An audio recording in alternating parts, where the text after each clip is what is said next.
மக்களே, ஒரு சின்ன விளக்கம். அதாவது சில அறிவாளிகள் என்ன பண்ணிட்டு இருக்காங்கன்னா, சமீப காலத்தில் முருகன் சம்பந்தமான வீடியோ போட ஆரம்பிச்சதுலேருந்து, நீ ஒரு கிறிஸ்தவன் தானே, நீ எதுக்கு இதெல்லாம் பேசுகிற, உனக்கும் ஒரு நோக்கம் இருக்குது, உனக்கும் ஒரு அஜெண்டா இருக்குது, உன்னையும் ஆட்டி படைக்கிறது வேற ஒருத்தன் தான், உன்னை காசு கொடுத்து இயக்குறாங்கன்னு. யார் தான் காசு கொடுக்குறாங்கன்னு எனக்கே தெரியல. எனக்கே தெரியாத விஷயம்லாம் இவனுங்களுக்கு எப்படி தெரியுதுன்னு எனக்கு புரியவே இல்லை. அதையும் தாண்டி நீ கிறிஸ்தவனாக இருக்க, நீ இதையெல்லாம் பேசக்கூடாது, உனக்கு அருகதையே கிடையாதுன்னு ஊர்னுட்டு இருக்கானுங்க. இவனுங்களை என்ன சொல்கிறதுன்னு தெரியல. ஆக்சுவலி இவனுங்களுக்கு நீ விளக்கம் கொடுக்க வேண்டிய அவசியமே இல்லைன்னு நிறைய பேர் சொல்வீங்க. ஆனாலும் இந்த மாதிரியான தற்கொலைகளோடு சேர்ந்து இன்னும் ஃப்யூச்சரில் நிறைய பேர் இது மாதிரி கேள்வி கேட்க வாய்ப்புகள் உண்டு. அது மாதிரியான தற்கொலைகளுக்கு இந்த வீடியோவில் நாம் சொல்கிற இந்த விளக்கம் ஒரு பதிலாக இருக்கும். அதனால தான் இந்த வீடியோவில் ஸ்டார்டிங்லேயே இந்த விளக்கத்தை சொல்லிவிட்டு அதுக்கப்புறம் நம்ம வீடியோட கான்டெக்ஸ்ட்டை பார்ப்போம். இங்கே விஷயம் என்னென்னா, நான் இப்போ கிறிஸ்டியானிட்டியை ஃபாலோ பண்ணுறது கிடையாது.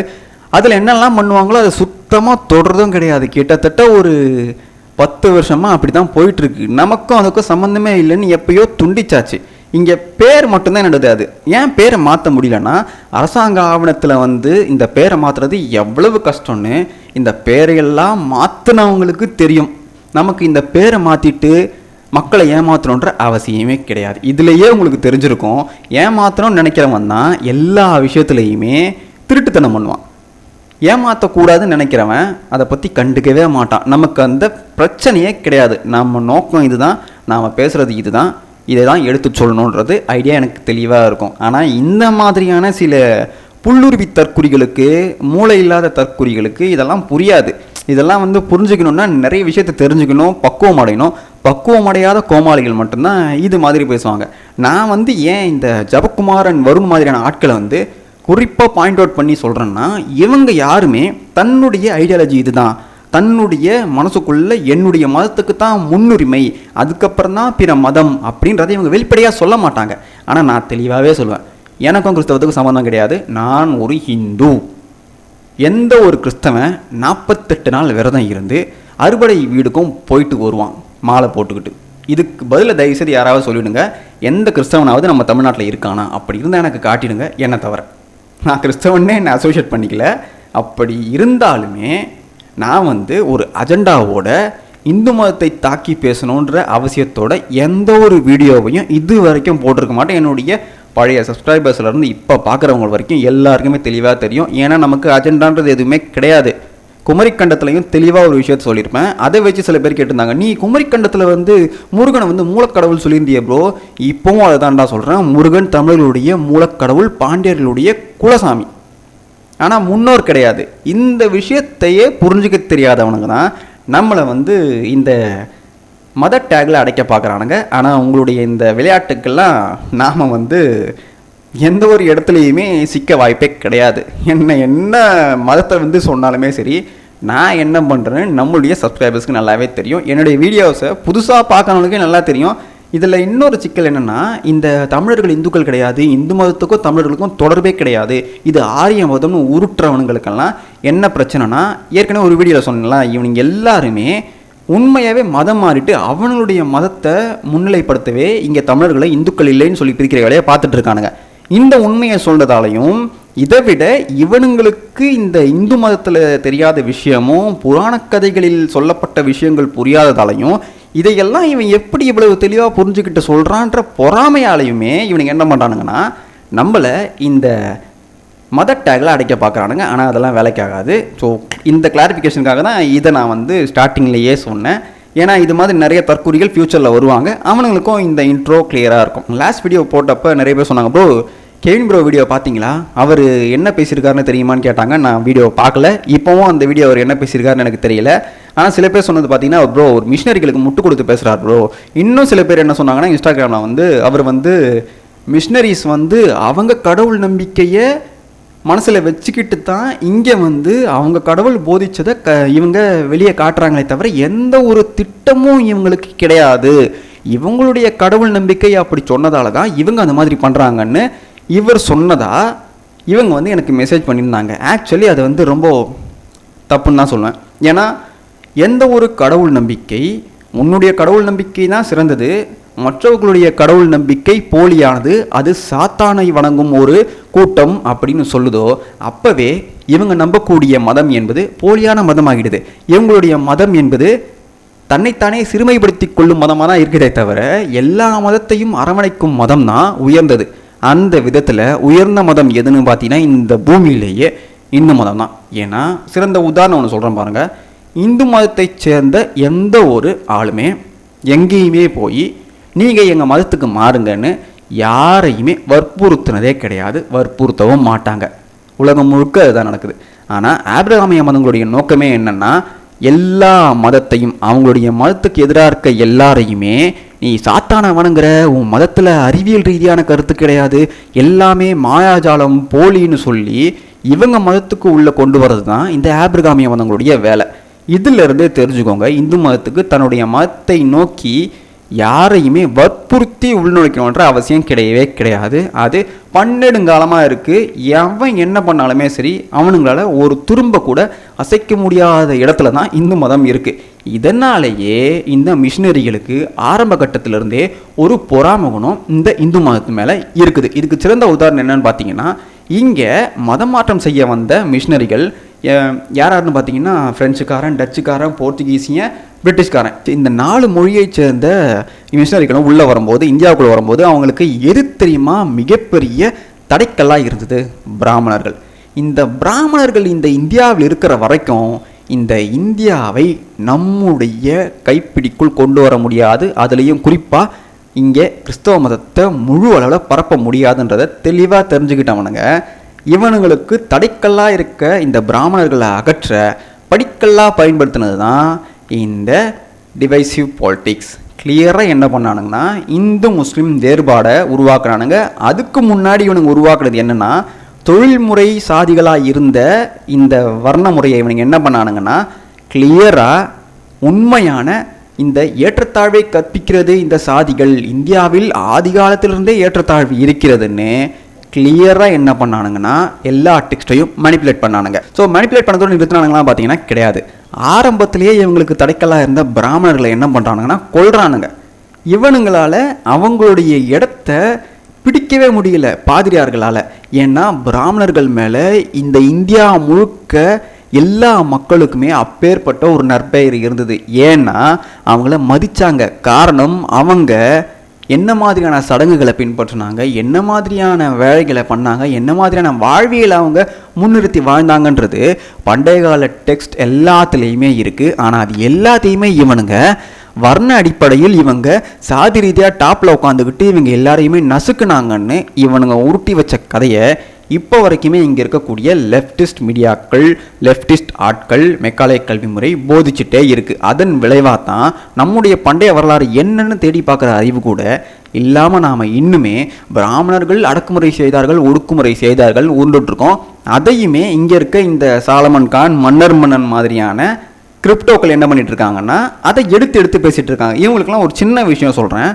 பிராமணன் இதை பண்ணியிருந்தான்னா வெள்ளைக்காரன் இங்கே வந்து இங்கே இந்தியாவில் இருந்த கல்வி முறை பற்றி அவன் புள்ளி விவரம் எடுக்கும்போது பிராமணர்களை விட பிராமணன் தீண்டத்தகாதவர்கள் என்று அடிமைப்படுத்தி வச்சிருக்கான்னு சொன்னாங்க இல்லையா? அந்த வகுப்பைச் சேர்ந்த மக்கள், அந்த வகுப்பைச் சேர்ந்த மக்களுடைய பிள்ளைகள் அதிக அளவில் பொது பள்ளிக்கூடங்களில் படித்தார்கள்னு இவனுங்களுடைய ரெக்கார்டே சொல்லுது. அப்படின்னா எந்த பிராமணன் தாண்டா தீண்டாமையை கடைபிடித்தான்? ஆங்கிலேயன் வந்த காலத்தில் அவன் எடுத்த சர்வேலையே தெளிவாக சொல்லிட்டு போயிருக்கான். இதை உங்களால் படித்து பார்க்க முடியாதால கிரிப்டோக்கலான்னா என்னுடைய கேள்வி கேட்க தோணுது. ஆனால் இவனுங்க இதை லாபகமாக கடந்து போயிட்டு இவனுங்களுக்கு எது தேவையோ இவனுங்களுக்கு ஏற்ற மாதிரி எப்படி இந்த மிஷினரிகள் வரலாறை திருச்சி வச்சானுங்களோ அதை மட்டுமே தூக்கி வச்சுக்கிட்டு இன்னுமே இங்கே வந்து பிரிவினை பேசிக்கிட்டு தமிழர்கள் இந்துக்கள் கிடையாது, இந்து மதமும் தமிழர்களும் வேறு வேறு, ஆரியர்கள் வந்துட்டாங்க, இங்கே எல்லா மன்னர்களையும் ஆண்டுட்டாங்கன்னு ஊர்ந்துட்டு இருக்கானுங்க. இந்த ஒரு சின்ன எக்ஸாம்பிளே போதும் இல்லையா? இதுவே இவங்களுடைய அஸ்திவாரத்தையே ஆட்டம் காண வச்சிடும். இப்போ நம்ம இன்னும் நிறைய எக்ஸாம்பிள்ஸாக பார்ப்போம். இங்கே நான் இன்னொரு விஷயத்த மறுபடியும் சொல்லிக்கிறேன். அது என்னென்னு பார்த்தீங்கன்னா, இஸ்லாமியர்கள் மேலே எனக்கு எப்போவுமே அந்த மதத்தில் எனக்கு நிறைய வேறுபாடுகள் பாகுபாடுகள் இருந்தாலும் எனக்கு அந்த மதத்தை பின்பற்றுபவங்க மேலேயும் அந்த மதத்து மேலேயும் ஒரு உண்மையான ஒரு பற்று இருக்குன்னு தான் சொல்லுவேன். அது ஏன்னா அவங்க மேலே எனக்கு ஒரு பற்றுன்றதை விட எனக்கு அவங்கள பிடிக்கும் அப்படி தான் சொல்லணும். ஏன்னா அவங்க டைரெக்டாக ஆரம்ப காலத்தில் தங்களுடைய மதத்தை பரப்பணுன்ற ஒரு நோக்கத்தில் அவங்க என்ன பண்ணாங்கன்னா என்னைக்கு அங்கேருந்து கிளம்புனாங்களோ அன்னையிலேருந்து தெளிவான ஒரு குறிக்கோளில் இருந்தாங்க. அது என்னென்னா, ஒன்று நீ என் மதத்தை நீ ஃபாலோ பண்ணணும், என் மதத்துக்குள்ளே நீ வந்துடணும். அப்படி இல்லையா நீ ஜிஸ்யா வரி கட்டணும். அப்படி இல்லையா உன் கோவில்களை எல்லாம் இடிப்பேன், இங்கே இருக்க எல்லாத்தையும் தூக்கிட்டு போயிடுவேன், இங்கே இருக்க எல்லாரையுமே கட்டாயப்படுத்தி மதமாற்றம் செய்வேன். இது அவங்களுடைய நோக்கம்னு வெளிப்படையாக சொல்லிட்டாங்க. இதில் நாம் இவங்களுடைய மறைமுகமான நோக்கம் ஏதோ இருக்குமோன்னு அச்சப்பட வேண்டிய அவசியமே கிடையாது. ஏன்னா தெளிவாக எங்களுடைய நோக்கம் இதுதான் வெளிப்படையாக சொல்லும்போது நாம் ஈஸியாக அவங்கள பற்றி புரிஞ்சுக்கலாம். ஆனால் இந்த கிறிஸ்தவர்கள் என்ன பண்ணாங்கன்னா 15ஆம் நூற்றாண்டிலிருந்தே அந்த கோவா இன்குசிஷனுக்கு முன்னாடி, அதாவது 14th century starting from the பிகினிங்லேருந்தே இவங்க என்ன பண்ணாங்கன்னா உள்ளே நுழைஞ்சவங்க ஒவ்வொரு இடத்தையுமே எப்படி நாம் சிஸ்டமேட்டிக்காக அட்டாக் பண்ணி நம்பகத்தன்மையோடு இவங்களை நாம் நம்மளுடைய நல்ல எண்ணத்தை காட்டி நம்ப வச்சு அதுக்கப்புறம் இவங்களை கருவறுக்கலான்ற ஒரு நோக்கத்தோடு தான் இந்த கிறிஸ்தவ மிஷினரிகள் ஒவ்வொரு நாட்டுக்குள்ளேயும் ஒவ்வொரு கலாச்சாரத்துக்குள்ளேயும் ஒவ்வொரு மொழிக்குள்ளேயும் போய் அழிச்சானுங்க, மதமாற்றம் பண்ணானுங்க. இதுதான் வரலாறு. இது வரலாறு இல்லை. அவங்களுடைய மதம் அவங்களுக்கு இப்படி கற்றுக் கொடுத்துருச்சு, அவங்களுடைய நம்பிக்கையின்படி அதை பண்ணுறாங்கன்னு யாராவது சொன்னால் அதே நம்பிக்கையின்படி தான் இஸ்லாமியர்களும் பண்ணாங்க. ஆனால் அவங்கள மட்டும் ஏன் தவறான ஒரு எண்ணத்தோடு பார்க்குறதும், இந்த கிறிஸ்தவ மிஷினரிகளை மட்டும் இந்த மனித குலத்துக்கே இவங்க வாழ்வழிக்க வந்த நோக்கத்தோடு பார்க்குறதும் எனக்கு இந்த வேறுபாடு புரியவே இல்லை. அவங்க தப்பு செஞ்சாங்கன்னா இவங்களும் தப்பு தான் செஞ்சாங்க, இவங்க மட்டும் தப்பு செய்யலை நல்லது செஞ்சாங்கன்னா அவங்களும் அப்போ நல்லது தான் செஞ்சுருக்காங்க. ஆக்சுவலி இஸ்லாமியர்கள் அவங்க மதத்தை பரப்ப அவங்க டைரெக்டாக எந்த ஒரு உள்நோக்கத்தையும் வச்சுக்கிட்டு பண்ணவே இல்லை. ஆனால் இங்கே மிஷினரிகள் என்ன பண்ணானுங்கன்னா திருட்டுத்தனமாக இங்கே இருக்க அத்தனை விஷயத்தை, இங்கே மட்டும் இல்லை ஏற்கனவே சொன்ன இல்லையா, உலகம் முழுக்க இருக்க எல்லா இனத்தின் கடவுளர்களையும் சிஸ்டமேட்டிக்காக அவனுங்க டெஸ்ட்ராய் பண்ணானுங்க. இதனால் இவங்களை விட இவனுங்க தான் மோசம். யார்? இஸ்லாமிய படையெடுப்பை விட இவங்க தான் ரொம்ப ரொம்ப மோசமான வேலையை செஞ்சாங்க. இதில் இன்னொரு விஷயம் என்னென்னா, இஸ்லாமியர்கள் கோவிலை இடித்தார்கள்னு இங்கே நிறைய பேர் பேசுவாங்க. ஆனால் அது கூடவே சேர்ந்து இந்த வெள்ள சங்கிகள் இடித்த கோவில்களை பற்றி யாரும் பேச மாட்டாங்க. ஏன்னா இதில் இவங்க கெட்டிக்காரங்க. இவங்க இடித்த அந்த கோவில்களையும் இவங்க யார் மேலே தூக்கி போட்டுட்டாங்கன்னா அந்த பழியை இஸ்லாமிய மன்னர்கள் மேலே. இஸ்லாமிய ஊடுருவலப்ப அவங்க தான் இது எல்லாத்தையுமே பண்ணாங்க, நாங்கள் எதுவுமே பண்ணலை, நாங்கள் இடித்த கோவில்களை கட்ட தான் வந்தோம், பிரெட்டும் ஜாமா கொடுக்க தான் வந்தோம்னு இவங்க பண்ண அந்த விஷயத்தையும் இவங்க மேலே போட்டுட்டு இவங்க எஸ்கேப் ஆகிட்டாங்க. ஆனால் ஆப்ரகாமிய மதங்களிலிருந்து வந்த மதங்கள் தான் இந்த ரெண்டுமே. இதில் ஒன்று நேரடியாக தாக்கும், இன்னொன்று மறைமுகமாக இருந்து நட்பாக இருக்கிறேன்ற மாதிரியே குழிபறிக்கும். அந்த விஷயத்தை தான் இந்த கிறிஸ்தவ மிஷினரிகள் பண்ணாங்க.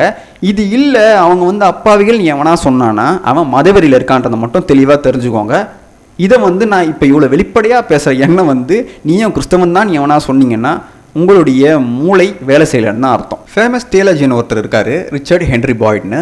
அவர் கிரேக்கம் வழியாக வந்த ரோமர்களுடைய இந்த கலாச்சாரத்தையும் கடவுள் நம்பிக்கையையும் அவர்களுடைய கடவுளர்களையும் எப்படி கிறிஸ்தவ மிஷினரிகள் ஆரம்பத்தில் அழித்தார்கள்னு அவர் எழுதியிருக்காரு. அதில் தெளிவாக சொல்கிறார். என்ன சொல்கிறாருன்னா, இந்த மொழிகளுக்குள் கடவுளுக்குள் இவங்களுடைய வாழ்வியலுக்குள் இவங்களுடைய மெய்யியலுக்குள் புகுந்து இது எல்லாமே சூப்பர்ஸ்டிஷன், இது எல்லாமே மித்தலாஜி, இதில் யாருமே கடவுள் தன்மை கொண்டவங்க கிடையாது, இது எல்லாமே உங்களுடைய கற்பனை, இது எதுவுமே உண்மை கிடையாது, போலி, எங்களுடைய ஒரே தேவன் தான் உண்மையானவர்னு அங்கே இருந்த கடவுளர்களையும் கடவுள் தன்மையையும் அப்படியே அறிவியல் ரீதியான இணைப்பிலிருந்து பிரித்து முன்னோர்களாக, அதாவது சாதாரண மனிதர்களாக மாற்றி அங்கே செக்குலரிச பார்வையை இந்த மிஷினரிகள் கொஞ்சம் கொஞ்சமாக புகுத்தியதன் விளைவு தான் அங்கிருந்த மக்கள் இங்கே கிறிஸ்தவத்தை நோக்கி வந்தாங்கன்னு தெளிவாக எழுதுறாரு. இவங்களுடைய மெயின் வேலை என்னவா இருக்குன்னு பார்த்தீங்கன்னா, இவங்கெல்லாம் கடவுள் கிடையாது மனிதர்கள்னு சொல்லிட்டு அப்படியே எம்மதமும் சம்மதம் அப்படின்ற நோக்கத்தை செக்குலரிசம்ன்ற அந்த மேட்டரை என்ன பண்ணுவாங்களாம் கொஞ்சம் கொஞ்சமாக புகுத்தி அந்த இனத்தைச் சேர்ந்த மக்கள்கிட்டையே அந்த கடவுளர்களை பற்றின தவறான எண்ணத்தை புகுத்துறதுல இவங்க கெட்டிக்காரங்கன்றதை கிளியராக எழுதியிருக்காரு. இதுக்கு மேலே எனக்கு தெரிஞ்சு இவங்க ஒரு நோக்கத்தோடு செயல்படலை, இவங்களுடைய மதத்தை பரப்ப மட்டும்தான் செயல்படுறாங்கன்னு யாராவது சொன்னால், இதுக்கு முன்னாடி சொன்னேன் இல்லையா, அதே மாதிரி தான் இவங்களுக்கு மூளை வேலை செய்யவே இல்லைன்னு அர்த்தம். இவங்களும் அதே மாதிரி மதவெறியர்கள் என்பதை வெளியே காட்டுறாங்கன்றது தான் அர்த்தம். போர்த்துகீசியர்கள், நம்மளுடைய இந்தியாவுக்கு வந்த போர்த்துகீசியர்கள், அதுலேயும் தென்னகத்தில் நம்முடைய அந்தனர், பார்ப்பான், ஐயர் இவங்களெல்லாம் பார்த்துட்டு அவங்களுக்கு நம்முடைய மக்கள் செய்யக்கூடிய மரியாதையும் அவங்களுக்கு இங்கே அவங்க கொடுத்து வச்சிருந்த நிலையையும் பார்த்து இவனுங்களுக்கு காண்டாகிடுது. என்னடா இது, நாம் எது பண்ணாலும் நம்ம பேச்சை கேட்காம எல்லா விஷயத்துக்கும் இவங்களை தேடியே போகிறாங்களே, எப்படி நாம் இப்போ ஏதாவது பிரச்சனைனா நம்ம அம்மா அப்பா கிட்ட சொல்லுவோம் இல்லையா, அது இல்லாமல் நாம் தன்னிச்சையாக முடிவெடுக்கிறதுக்கு முன்னாடி அந்த வேலையை தான் செய்வோம். அப்படி என்ன பண்ணுறாங்கன்னா அந்த காலத்திய மக்கள் இந்த அந்தனர் பார்ப்பான் ஐயர் இவங்க கிட்ட போகிறாங்க, அதாவது பிராமணர்கள் கிட்ட போய் இது மாதிரி எல்லா விஷயத்த சொல்கிறாங்க. நான் என்ன பண்ணுறதுன்னு அவங்க கேட்குறாங்க. அந்த மாதிரி நிலையில் இருந்த அவங்கள எப்படியாவது நாம் கீழ்நிலைக்கு கொண்டு வரணும், இல்லைன்னா இங்கேயே அவங்கள வில்லன்களாக மாற்றணும். அப்படி மாற்றினாதான் இங்கே இருக்க மக்கள்கிட்ட நம்மளுடைய மதம் எடுபடும், இங்கே இருக்க மக்கள் நம்மளுடைய மதத்துக்கு திரும்புவாங்கன்னு கிளியராக என்ன பண்ணுறானுங்கன்னா பிராமணர்களை குறி வைக்கிறானுங்க. யார்? போர்த்துகீசியர்கள். அங்கிருந்து ஆரம்பித்து தான் போர்த்துகீசியர்கள் தான் இந்த இந்து மதம் என்பதே பிராமணிசம்ன்ற அப்படின்ற ஒரு வார்த்தையவே காயின் பண்ணுறது யாருன்னு பார்த்தீங்கன்னா இந்த போர்த்துகீசியர்கள் தான். ஏன்னா பிராமணர்கள் இங்கே என்ன பண்ணியிருக்காங்களாம், இந்த மக்களை மூளைச்சலவை செய்கிறாங்களாம். அதாவது பிராமணர்கள் மந்திரவாதிகளாம், அவங்களுடைய மந்திரத்துக்கு கட்டுப்பட்டு இந்த மக்களெல்லாம் வாழ்கிறாங்கன்ற மாதிரியே பிராமணிசம்ன்ற ஒரு டேர்மை கொண்டு வந்ததே இவனுக்கு தான். இதுக்கப்புறம் கடைசியாக நம்மளை ஆண்ட இந்த பிரிட்டிஷ் மிஷினரிகள் வரைக்கும் இதை அப்படியே பிடிச்சிக்கிட்டானுங்க. என்னன்னா இப்போ வரைக்கும் பாருங்க, இந்து மதம்னாலே இவனுங்க என்ன சொல்றானுங்க, நம்ம இந்தியாவில் இருக்கவனுங்களே ஆரிய மதம், ஆரிய பிராமணர்கள் கொண்டு வந்த மதம்னு பேசுறானுங்க இல்லையா. இதனுடைய ஆரம்ப விதை எதுன்னு பார்த்தீங்கன்னா போர்த்துகீசியர்கள் இங்கே அவங்க மேலே இங்கிருந்த மக்கள் வச்சிருந்த மரியாதையின் மீது இவனுங்களுக்கு ஏற்பட்ட பொறாமை தான் இவங்களால இங்கிருந்த மக்களை தங்களுடைய மதத்துக்கு கொண்டு வர முடியலன்ற பொறாமையின் வெளிப்பாடு தான் இந்த பிராமணிசம் இஸ் ஈக்குவல் டு இந்துயிசம்னு இவனுங்க மாத்திட்டு போயிட்டானுங்க. இந்த வரலாறு தெரியாத இங்க இருக்கக்கூடிய தற்குறிகள் அதை இன்னுமே பிடிச்சிட்டு இருக்காங்க. இதுக்கு இன்னொரு உதாரணம் சொல்றேன் பாருங்க. De Nobili, Richard de Nobili என்ற பிரிஸ்ட், அதாவது மிஷினரி, அவன் என்ன பண்றான்னா இந்த பிராமணர்களுக்கு இந்த மக்கள் கொடுத்து வச்சிருந்த நிலையை பார்த்து காண்டாகிறான். என்னடா இது, இவனுங்க நாம எவ்வளவு சொல்லியும் நம்ம மதத்துக்கு வரலையே, நாம என்ன பண்றது அடுத்த கட்டம்னு யோசிக்கும் போது இவன் தன்னைத்தானே பிராமணன் மாதிரி காட்டிக்க ஆரம்பிக்கிறான். அதாவது பிராமண வேஷத்தில் அங்கிருந்து மக்களை கூப்பிட்டு ஆற்றங்கரையில் மந்திரம்லாம் சொல்லுவாங்க இல்லையா, தண்ணியை எடுத்து தலையில ஊத்திட்டு பிராமணர்கள் சொல்ற மாதிரி இவன் என்ன சொல்றான்னா கிறிஸ்தவ பேப்டிசத்துக்கு தேவையான எல்லாத்தையும் சொல்றான். ஆனா இந்த மக்கள் பிராமணர்களை எந்த அளவுக்கு ஒரு உயர்ந்த நிலையில் வச்சிருக்காங்க, அதனால இவங்க என்ன நினைச்சிட்டாங்கன்னா இவன் பிராமணன் தானே, இவன் ஏதோ மந்திரம் சொல்லி நம்மளை ஆசீர்வதிக்கிறான்னு நினைச்சு அந்த அளவுக்கு மக்கள் இன்னசென்ட்டா இருந்திருக்காங்க. அவங்களை இவன் பேப்டிசம் பண்ணி கிறிஸ்தவ மதத்துக்குள் கொண்டு வந்திருக்கான்னு கூட தெரியாத அளவுக்கு ஐயோ பிராமணர் ஏதோ பண்றாரு பாட்டு இவங்க எல்லாத்தையும் இவர் சொல்ற எல்லாத்தையும் கேட்டுக்கிட்டு இவங்க என்ன பண்றாங்கன்னா வந்துடுறாங்க. அதுக்கப்புறம் தான் அவங்களுக்கே தெரியுது இவன் மதம் மாற்றத்துக்காக இந்த வேலையை பண்ணியிருக்கான்றதே. எந்த அளவுக்கு இவனுங்க தங்களுடைய மதத்தை இங்க புகுத்த, தங்களுடைய மதத்திற்கு இங்க இருக்க மக்களை வரவழைக்க எந்த எல்லைக்கும் போவானுங்கன்றதுக்கு இந்த ஒரு உதாரணத்தை சொன்னேன். அதாவது ஒரு மிஷினரியா இருந்து தன்னை பிராமணனா மாத்திக்கிட்டு ஒரு போலி வேடத்துல மதமாற்றம் வேலையை செஞ்சிருக்கான்னா இவனுங்களுக்கு பின்னாடி அஜெண்டா இல்லைன்னு எவனா சொல்ல முடியுமா? கொஞ்சம் யோசிச்சு பாருங்க. அப்படி சொல்றவனுக்கு எவ்வளவு அதிகமான மதவெறி இருக்கும்ன்றது யோசிச்சு பாருங்க. இது சம்பந்தமா நாம இன்னும் நிறைய வீடியோஸ் பார்ப்போம். இது ஒரு பாட்டில் முடிகிற வீடியோ கிடையாது. இது சம்மந்தமாக நிறைய வீடியோஸ் நாம் பார்க்க போகிறோம். இந்தியாவுக்குள்ளே இவனுங்க என்னென்னலாம் பண்ணிட்டு இருந்தானுங்க, இப்போ வரைக்கும் ஏன் இந்த FCRA பில்லுன்னு நம்ம வெளியே பேச ஆரம்பிச்சது நடுநடுங்கி போகிறாங்கன்றத அடுத்தடுத்த வீடியோஸில் தெளிவாக பார்ப்போம். Until we meet again.